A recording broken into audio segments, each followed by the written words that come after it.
I know that music anywhere. Siesta Ocho. That's right. Pastec by Suerte. You know what I'm saying? Well, I don't either.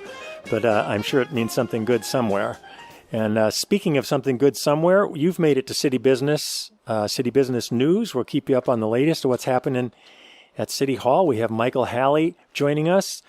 He was off last time on vacation. We'll start by asking how that went, but just want to remind you, as you know, you can hear this if you're listening on the World Wide Web machine of KRUU-FM.com. Thank you for joining us. Also, if you're listening locally, 100.1 on your FM dial.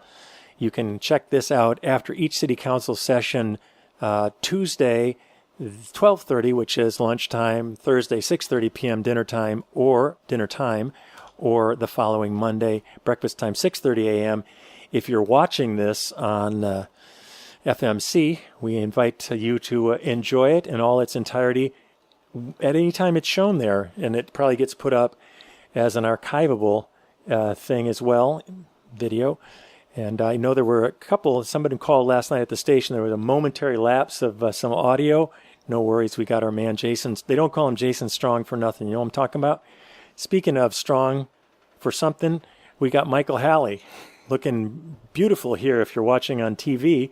If you're listening on the radio, you'll have to take my word for it. Nice shirt.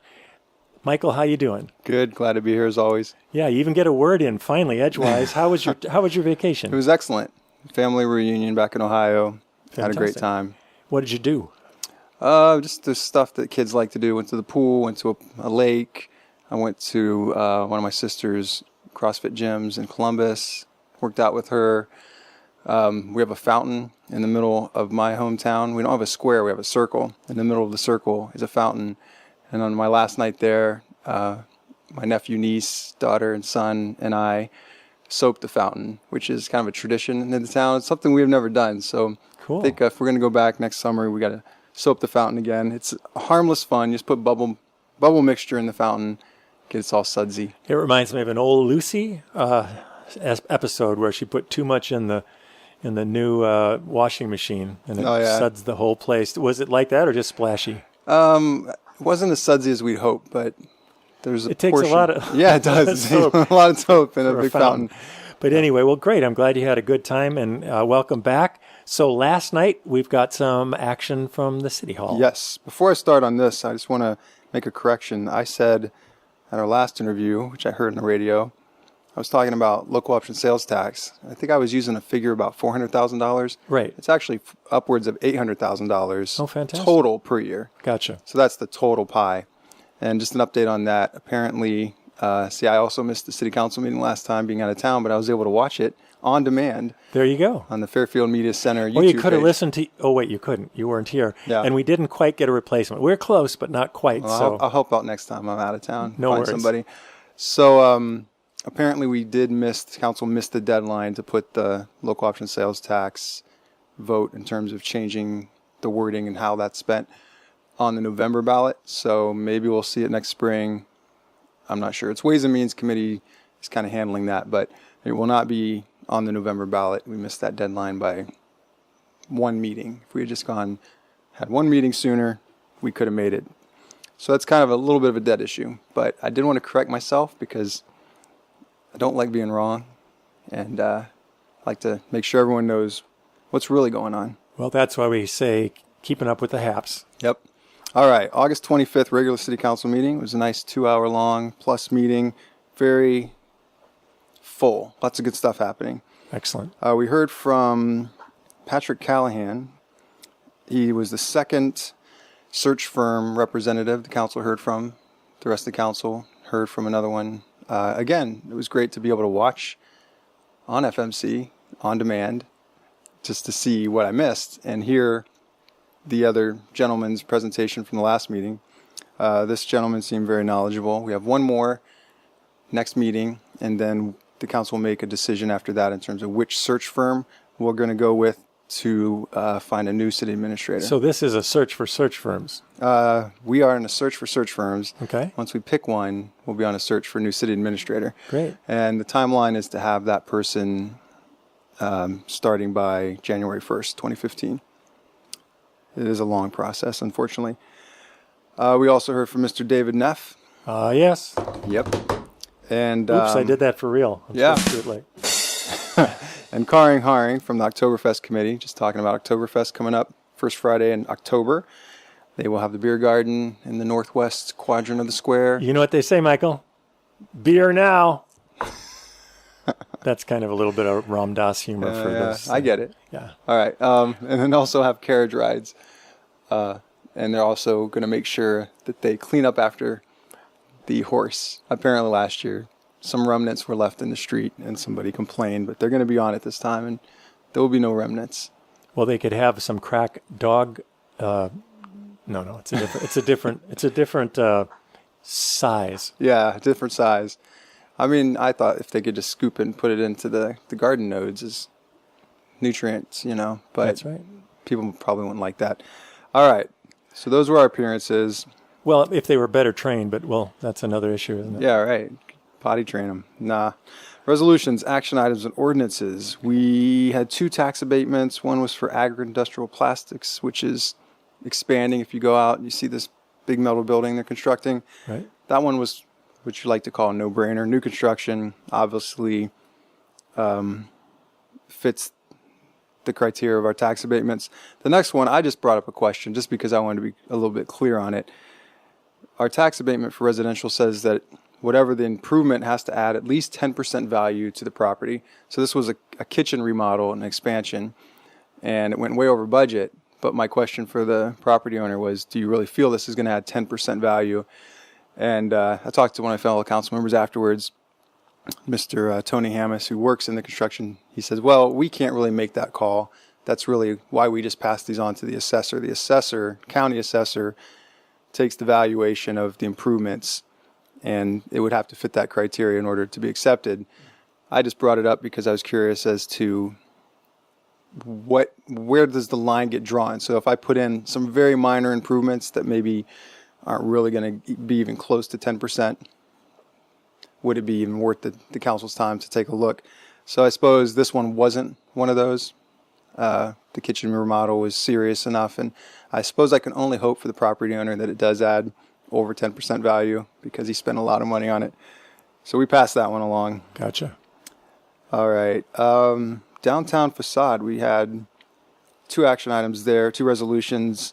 We're using Curtis Architecture, is the name of the company, for the architectural part of it. Where are they out of?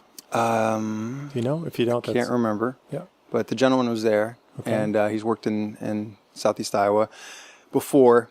So the grant that's covering about half of the facade improvements dictates that one architect and one contractor.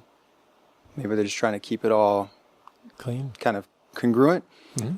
So we chose this gentleman and his firm, and we also had to have someone do historic review of each building, and that really wasn't that expensive, a few $1,000s, but we were able to find someone locally for that. There is potential that if enough of the buildings downtown or the downtown as a whole could become some sort of historic district, there may be other grant funds available for facade restoration. And that's different than a cultural district, which it is. Historic means whatever. Yeah, old. Buildings have to have historic significance. I went through this when I first got on the council in 2010. I had to check some of the buildings that we were doing energy efficiency upgrades for to make sure that what we were doing wasn't changing the historical nature. Well, City Hall is not a historical building, just an old office building. And what about the Tribune building? It's history, I guess. I guess we can't joke about that, but it is slowly going the way of the... Yeah, it's almost gone. Mm-hmm. All the material's almost gone. All righty. Then, moving on, we approved a memorandum of agreement for the Natty land. Now, that's that... Pardon? The Natty property. That's yes. It's south of your friends there at the... what do they call that? The Readers... Gotcha. Property. Mm-hmm. I know what you're talking North about. B Street. So, west of Pleasant Lake, which is the northern reservoir, east of Silver Lakes, north of the trail. Anyway, it's a nice piece of property. Just for the record, I know there are many people that get that. To me, directions are all colors. So Yeah. Well, it's a piece of property that had been being farmed for years. Yes. And the owners, their last name being Natty, that's why we call it and named it after them, donated it to the city a few years ago for conservation purposes. So we can't construct any buildings out there, any sort of development. But 3 years ago, they asked that the farmer that they had been allowing to use it be allowed to use it for 3 more seasons. So this is the final season. So once he harvests, we'll begin the process of putting in short and long prairie grass, woodlands, wetlands. And you're talking about the pine forest sort of back there? Is that what you mean? The pine forest is kind of around the reservoir. There's a fence west of that. Okay. And then there's farmland. Gotcha. It's that farmland. Yeah. That will be.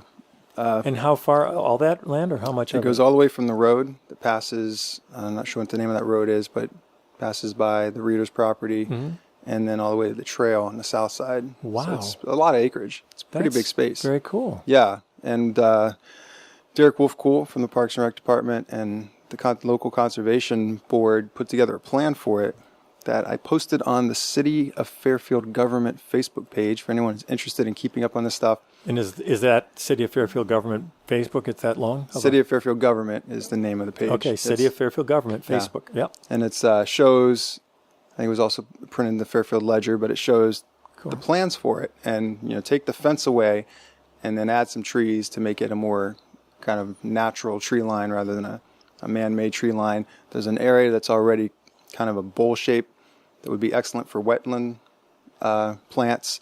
And then the majority of the rest would be short and long prairie grass. Love it. And some food for animals, like bees and other pollinators. Great. So there's also talk of maybe another community orchard. So we have the one out by Chautauqua Park, which is kind of the southeast side of town. This would be a north orchard. So there's lots of exciting possibilities. Very cool. Yeah.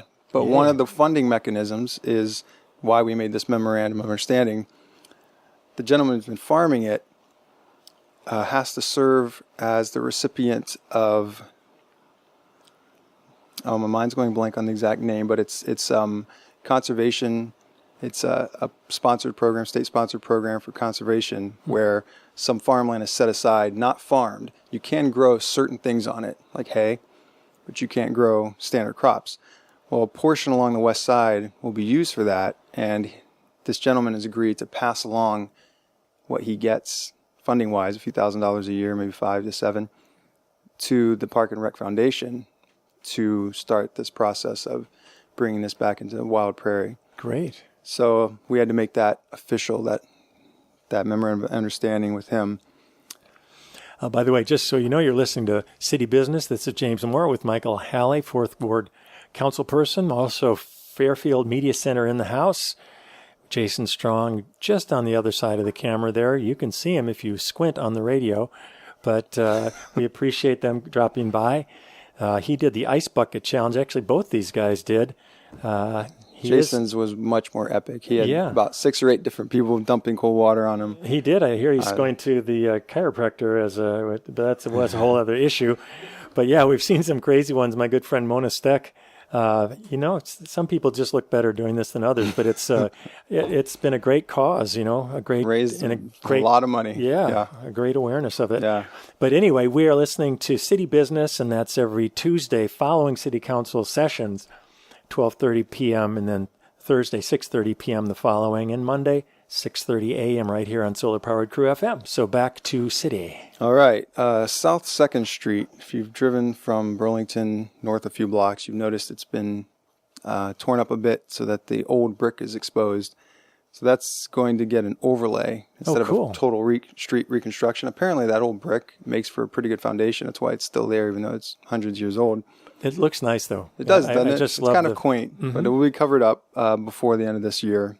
It's going to get covered up with regular road? Yeah, with asphalt. Oh, it is? Okay. Yeah, that was why it was torn up. It's called a resurfacing project. Okay. I guess I just love that old style. So you see that a little bit around, but I guess it's its own. It just doesn't. You don't want to have to, for example, plow snow off of that. It's too uneven. Yeah, you have to get a special plow. Yeah, but it is quaint. So enjoy it while you can. It's very much like the kind of plow that we have to use for our driveway here. Oh, yeah. What's left of it. Anyway, so go on. All right. Well, big news. Remember that cat grant that I kept talking about? The Community Attraction and Tourism? That one, you mean, State-sponsored program. Community Attraction and Tourism. Yes. CAT. CAT. Like you and me, right? Yeah, exactly. Oh, man. You're on a roll. All right. 1.5 coffee. Don't do it, folks. All right. Lesson learned. All right. So the new pool and gym project had requested some funds. That's right. They gave the project $1 million. Or should I say it? 1 million, the Dr. Evil. There you go. You can't see that on the radio, but. No, but There you go. Wow, we've got all three doing it here. All right. That's fantastic. Yeah. That's big news. So the only contingency was that the task force would raise the remaining $240,000, which in the scheme of things is a nice, easily raised, well, I don't want to say that, more easily raised amount than 100 million, Yeah, it's doable. Yeah, exactly. 240,000, which they've already raised about 70 of, so Right. another 170,000 to go. We had 60 days to do that. So that means we're looking at the timetable. Yes, which led to the next. We awarded the construction for the pool to a very reputable company that's done some good projects. Burbank Aquatic is in charge of getting the pool finished per our specs. They designed it, so they'll be overseeing construction. So they recommended not the low bid. The low bid was a company that didn't really have as much experience in this type of pool and this size of pool. So we went with the next to next lowest bid, but it still came in under budget enough to allow all the extra features that we wanted. We weren't sure we could afford. We're going to have them. So instead of 5 swim lanes, we'll have 6. Instead of 2 1-meter boards, one will be a 3-meter board, what we used to refer to it as the high dive when we were kids. So yes, some more shade features, a heater, a pool heater. So really we're getting everything on the wish list. Well, so great. moving forward with that, we did all sorts of engineering agreements on that one. And also move forward on accepting Newman Munson and authorizing them to begin the gym design for real. So the gym, actually the timetable for the pool, let's just say that, the completion date and the opening date is scheduled for June of 2015. Sweet. Everyone knows that, and that's the timetable we're on. So if construction goes over, basically there are penalties involved in terms of for the construction people. So they're going to do their best. We don't know what kind of winter we're going to have, but knock on wood, everything will come out and we'll be ready June of next year for our pool. The gym will most likely open in 2016. So let's just say hopefully early 2016. It's just it's a bit more involved, a bigger building, and there's the renovation of the existing lobby where the racquetball volleyball courts are now. So it's all coming along. It's finally moving ahead. It's really actually pretty exciting. Yeah, that's been these things take time, don't they? They do. Time takes time. All right. What else do we have? Couple of TIF district issues. We borrowed the funds for the street that we did there that runs parallel to Highway 1 South or South Main in front of the new Pilot Grove Saving Bank. And that loan will be repaid by the property taxes collected from the new properties, the new bank. So that's how TIF works. You borrow money, you make an upgrade. The upgrade allows new property tax to be created, and then the property tax then pays off the loan.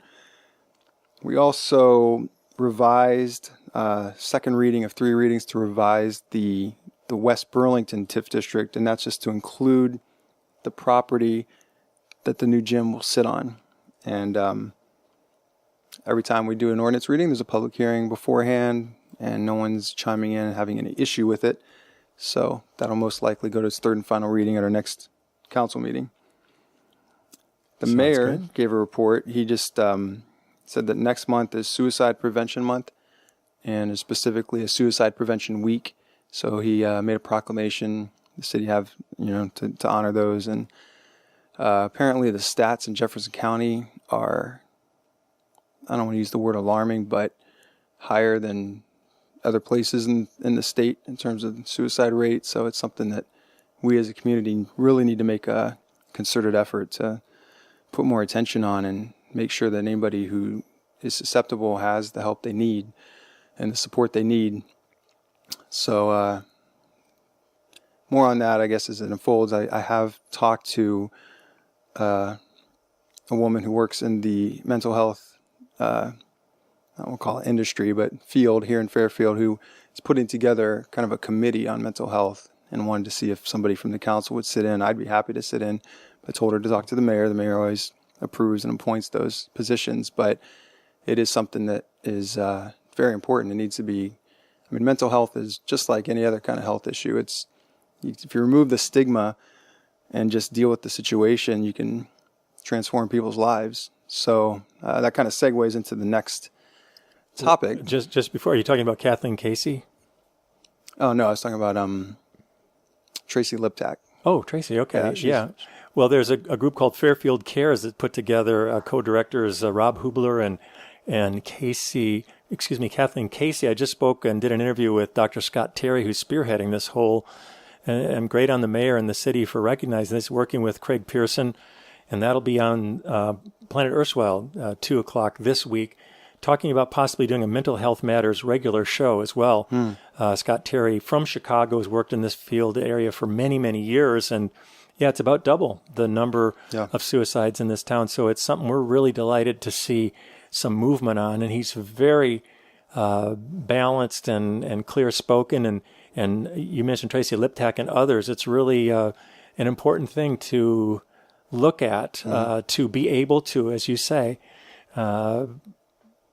without shame and without blame, be able to have a place where people, I mean, we lost somebody near and dear to us not that long ago in a spate of 3 weeks, 3 suicides. And of course, now with Robin Williams, very public demise, I think it's an important topic and one that's really, I just couldn't be happier. So I'm really pleased that the mayor's doing that and the city's getting on board and that you're interested as well. Thanks for that. Yeah, more on that as it unfolds. Our city attorney, John Morrissey, spoke actually earlier in the meeting, but I'm just going down the agenda because we had quite a few concerned neighbors about a proposed crisis home. So this is something that TENCO out of Atumwa, they're working in the mental health field. They help people with mental health issues get jobs and basically try to live as normal lives. They bought a property on East Burlington and began remodeling it. And the idea is it's a safe house. It's a place for somebody who has mental health issues and is basically in crisis to go. They can stay there for up to 10 days. Where on Burlington? The actually address was 804 East Burlington. Okay, so it's down a ways. Yeah, kind of by Highland, where Burlington and Highland meet. Gotcha. So our city attorney then spoke with the gentleman from the company, TENCO, and found out that he assumed that it was zoned properly for that use based on what his realtor told him. And the council decided to let him know that you really need to come to our zoning board and make sure that you have declared what your intent for the property is. And those boards, those meetings, notice goes out to all neighbors within, I think, 300 diameter of the property. So that's going to be a lot of people. 300 feet. 300 feet diameter, yep. Sorry. And let them chime in. Now, again, this kind of reminds me of a time when there was an old nursing home was being considered for Section 8 housing. And there is sometimes an attitude of, well, I don't want that in my neighborhood. But you could have it somewhere else in town, but not my neighborhood. That doesn't stand up well in terms of rights. So if TENCO has the right to do this, there's very little or nothing the city can do to say you can't have it there. And at the same time, I understand people's concerns if they're imagining, well, I don't want mentally unstable people in my neighborhood. But we just talked about, the need I won't walk by then. Nice one. Exactly. That's the thing. We're all a little crazy, aren't we? So there's that stigma that mental health means disturbed or dangerous. I mean, it might be somebody who has suicidal tendencies and needs support for that. Why not have a place for that person to go? I know our police chief is supportive of this. The hospitals are supportive because a lot of times that's where people end up, one of those two places. It's not really where they need to be. They need to be where somebody, mental health professional can help them. So I'd like to see this somewhere in our town, and I'm not going to make a judgment if that's the proper place for it or not. I haven't found out enough about it, but stay tuned, because after that zoning meeting, it will then come back to city council. When is that zoning meeting? It's not scheduled. Set up yet. Yeah. Okay. Last night, the council gave city attorney direction then to contact Tenco and ask them to basically go to the zoning meeting before they move forward any further. Gotcha. And the zoning meeting is like any number of the different committees and whatnot that you have? Yeah, it's a volunteer committee. It's designed to be autonomous from the council. It's designed for a reason to be that way, so that you get basically people's peers. You have Fairfield citizens hearing this kind of stuff. Then they make a recommendation. The city council may or may not agree with that recommendation, but that's the process. But it is a chance for people to be heard and to get into these things in more detail.